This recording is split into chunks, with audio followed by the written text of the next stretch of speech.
Discussing the significance of that attack a little earlier, I spoke to our Washington correspondent, Kethevane Gorjestani. It looks like there are two main elements. The first one is that this was a carefully thought out retaliation. It wasn't simply a tit for tat.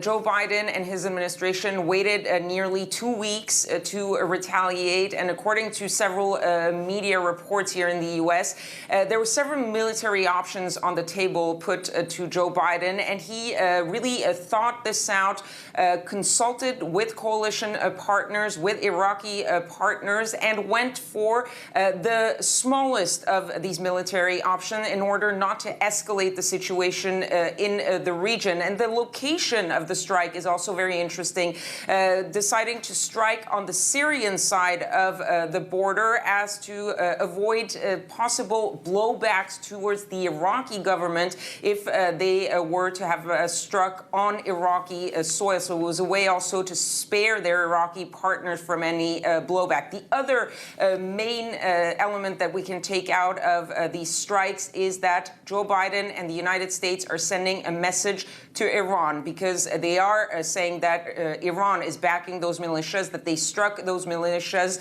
And basically the message is twofold. One is, we will not tolerate any attacks by any of your proxies, Iran. You will not be able to hide behind your proxies and try to carry out attacks on U.S. interests. The other message to Iran is in the context of these possible future talks about the Iran nuclear deal. The U.S. is saying, we are willing to speak. We are willing to come back to the negotiating table. We're putting our hand out, but that doesn't mean you have an open field to try to attack us. That doesn't mean we're going to let any of these things slide. We will be tough, but we are still willing to talk.